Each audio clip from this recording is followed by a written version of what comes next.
નમસ્કાર. સ્વાધ્યાય 7.2 ની અંદર આપણે પ્રશ્ન નંબર 7 પહોંચી ગયા છીએ. તો પ્રશ્ન નંબર 7 એની અંદર નંબર 1 ની અંદર છે ચોકમાં કેલ્શિયમ, કાર્બન અને ઓક્સિજનનો ગુણોત્તર 10:3:12 છે. તો ચોકમાં કાર્બનની ટકાવારી શોધો. બરાબર, ચોકની અંદર ત્રણ વસ્તુઓના નામ આપ્યા છે, કાર્બન, કેલ્શિયમ અને ઓક્સિજન. એનો ગુણોત્તર અનુક્રમે આપેલો છે. પહેલા છે 10, એટલે કે પહેલા કેલ્શિયમ બરાબર 10, કાર્બન બરાબર 3 અને ઓક્સિજન બરાબર 12 છે. તો એની અંદર ત્રણેયનો ગુણોત્તર આપણને આપેલો છે. શોધવાનું માત્ર ચોકની અંદર કાર્બનની જ માત્ર ટકાવારી માંગે છે, એટલે આપણે ખાલી કાર્બનનો જ આપણે ટકાવારી શોધવાની છે. તો આની પહેલા આપણે શીખી જ ગયા છીએ ગુણોત્તર અને પ્રમાણની અંદર. એ રીતે આ દાખલો કરવાનો છે. તો સૌપ્રથમ લખવાનું છે કેલ્શિયમ જેમ કાર્બન જેમ ઓક્સિજન બરાબર કેટલા કેટલા છે ગુણોત્તર પ્રમાણ પ્રમાણે? તો કે 10 + 3 + 12, આ ત્રણેયનો સરવાળો એટલે કે 5 અને 2 25 છે. બરાબર, આ ત્રણેયનો કેલ્શિયમ અનુક્રમે 10, કાર્બન અનુક્રમે 3 અને ઓક્સિજન 25 છે. એની અંદર માત્ર કાર્બનની ટકાવારી શોધવાની છે. તો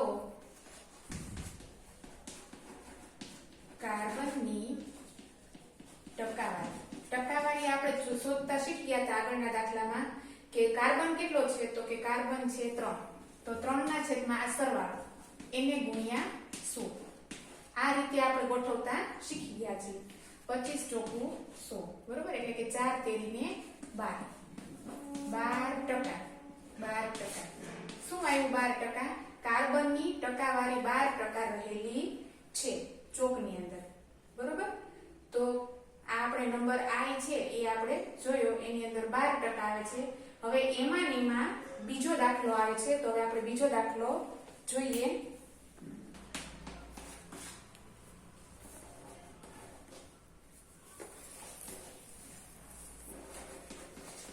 જો ચોકમાં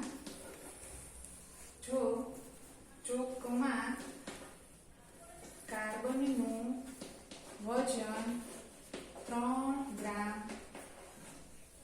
હોય તો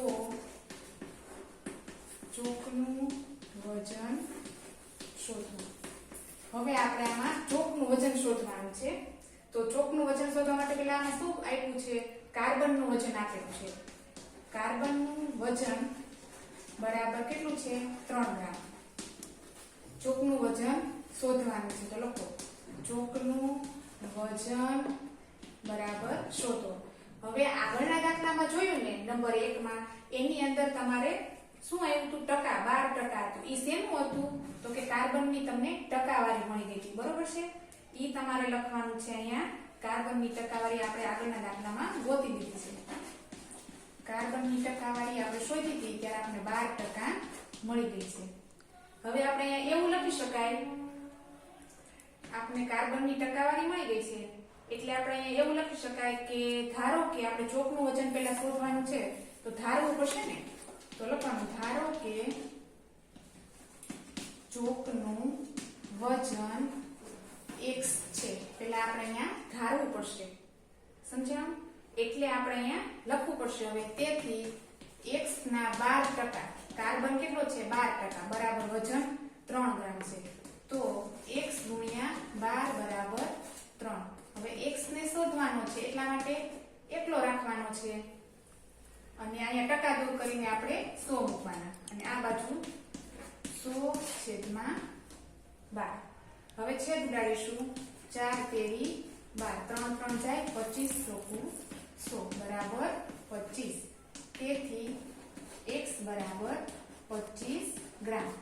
ચોકનું વજન કેટલું હોય? 25 ગ્રામ.